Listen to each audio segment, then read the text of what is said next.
আসসালামু আলাইকুম রহমতুল্লাহ। প্রিয় দর্শক, মাগরিবের নামাজের পরে সূরা ইখলাস 3 বার পড়লে কি হয়?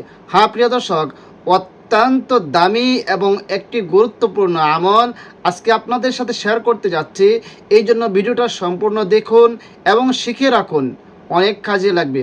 হ্যাঁ প্রিয় দর্শক, কি বলেছি যে মাগরিবের নামাজের পরে সূরা ইখলাস 3 বার পড়লে কি হয়, সে বিষয়টা সম্পূর্ণ এবং বিস্তারিতভাবে আমি আলোচনা করব। তবে আলোচনা শুরু করার আগে আমার চ্যানেলে যারা নতুন আছেন অবশ্যই চ্যানেলটি সাবস্ক্রাইব করে পাশে থাকা বেল আইকনটি বাজিয়ে দেবেন। প্রিয় দর্শক, আপনি এই আমলটি একেবারে সহজ, এই জন্য সবাই শিখে রাখুন। আপনি যখন মাগরিবের নামাজ পড়ে নিলেন, মাগরিব নামাজ পড়ার পরে ফরজ এবং সুন্নত পড়ে নিলেন, এরপর আপনি আমলটি করতে বসবেন।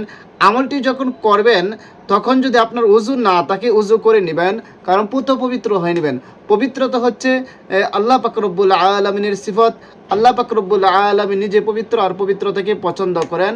সুতরাং আপনি যেহেতু একটি গুরুত্বপূর্ণ কাজ করতে যাচ্ছেন, এই জন্য পুত পবিত্র হয়ে কাজটি করবেন। আরও কারণ কেন বলেছি যে পুত পবিত্র হয়ে কাজটি করলে সেই কাজটি মহান আল্লাহ পাক রব্বুল আলামিনের কাছে গ্রহণযোগ্যতা অনেক বেড়ে যায়।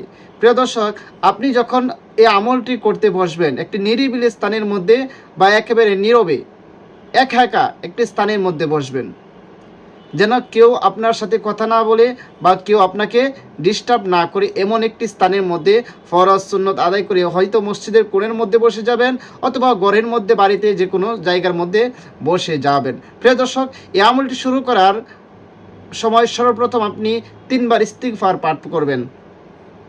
আস্তাগফিরুল্লাহ রাব্বি মিন কুল্লি যামবি ওয়া আতুবু ইলাইহি লা হাওলা ওয়ালা কুওয়াতা ইল্লা বিল্লাহি আলিয়্যিল আযীম।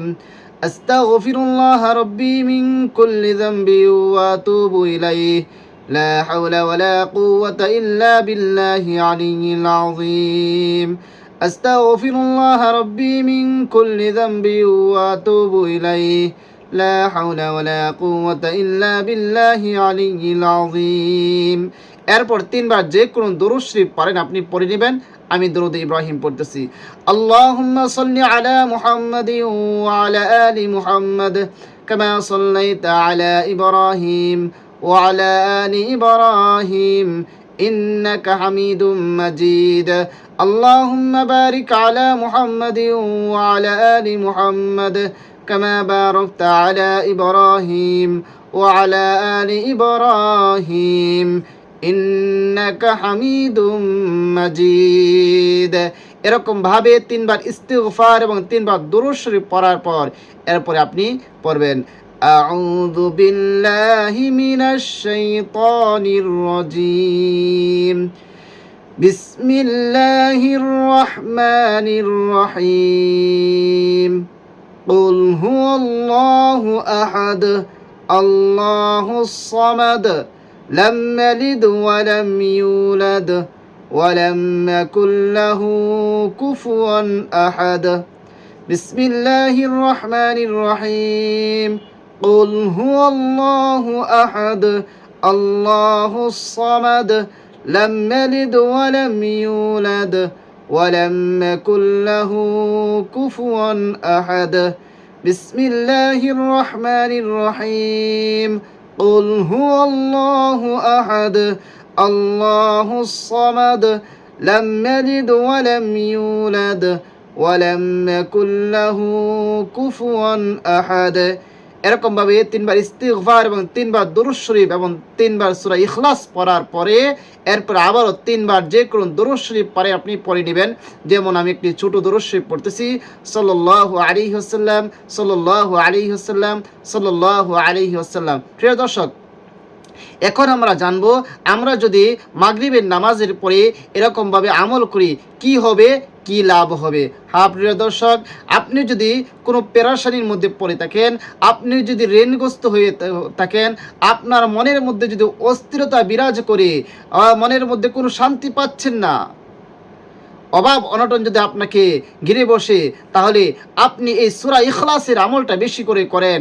এই মাগরিবের নামাজের পরে প্রতিদিন আপনি আমলটি করতে থাকেন। আল্লাহ পাক রব্বুল আলামিন আপনার মনের অস্থিরতা দূর করে দেবে, আপনার পেরেশানি দূর করে দেবে, আপনার রুজি রোজগারের যে মধ্যে বরকত দান করে দেবে, ঋণগ্রস্ত থাকলে ঋণ মুক্তির ব্যবস্থা করে দেবে ইনশাআল্লাহ। আর আল্লাহ পাক রব্বুল আলামিন মনের আশা পূরণ করে দিবেন। এই জন্য এই সূরা ইখলাসটার আমল আমরা মাগরিবের পরে প্রতিদিন 3 বার করে নিরিবিলিভাবে বসে এই আমলটি ইনশাআল্লাহ করব। আপনি যদি সঠিকভাবে করতে পারেন ইনশাআল্লাহ এটার ফলাফল পাবেন। কারণ এটার ফলাফল হাদিসের মধ্যে এসেছে যে এই ইখলাস পাঠ করার কারণে আল্লাহ পাক রব্বুল আলামিন এক সাহাবীর এত পরিমাণ ধন সম্পদ দিয়েছে, সেগুলো খরচ করে দান করে এরপরও শেষ করতে পারে না। সুবহানাল্লাহ। এই সূরা ইখলাসের আমল যদি সঠিকভাবে করতে পারে, সূরা ইখলাসের অনেক ফজিলত। সূরা ইখলাসকে যে ব্যক্তি মহব্বত করবে, ওই ব্যক্তিকে আল্লাহ পাক রব্বুল আলামিন মহব্বত করবে। সূরা ইখলাসকে যে ব্যক্তি বেশি বেশি পাঠ করবে, সূরা ইখলাস ওই ব্যক্তিকে জান্নাত পর্যন্ত পৌঁছে দেবে। সূরা ইখলাস একবার পাঠ করলে, কোরআন শরীফে 10 পারা পড়লে যেই সওয়াব আল্লাহ পাক রব্বুল আলামিন তার আমল নামার মধ্যে সেই সওয়াব দান করবে। 3 বার সূরা ইখলাস পাঠ করলে, পূর্ণ কোরআন শরীফ খতম করলে যেই সওয়াব, সেই সওয়াব আল্লাহ পাক রব্বুল আলামিন তার আমল নামার মধ্যে দান করে দেবে। সুবহানাল্লাহ। এই সমস্ত ফজিলত এই সূরা ইখলাসের রয়েছে, আরও অনেক ফজিলত। আমরা এই জন্য বেশি বেশি করে সূরা ইখলাসের আমল করব, এবং বিশেষ করে মাগরিব পরে যেই নিয়মটার কথা বলেছি, 3 বার আমল করার কথা বলেছি, ইনশাআল্লাহ এটা আমরা সবাই আমল করব। আল্লাহ পাক রব্বুল আলামিন আমাদের সবাইকে সঠিক বুঝে আমল করার মতো তৌফিক দান করুক। আর ভিডিওটা বেশি করে শেয়ার করে দেবেন, যেন অন্য ভাইয়েরা ভিডিওটা পাইতে পারে, এবং পেয়ে যেন তারাও যেমন আমল করতে পারে, তাদের মনের অস্থিরতা, তাদের পেরেশান, তাদের অভাব অনটন সবগুলো যেন এই সূরা ইখলাসের আমলের মাধ্যমে দূর করতে পারে। এই জন্য আপনারা ভিডিওটা বেশি করে শেয়ার করে দেবেন। আর সবাইকে অসংখ্য ধন্যবাদ ভিডিওটি দেখার জন্য। আসসালামু আলাইকুম ওয়া রাহমাতুল্লাহ।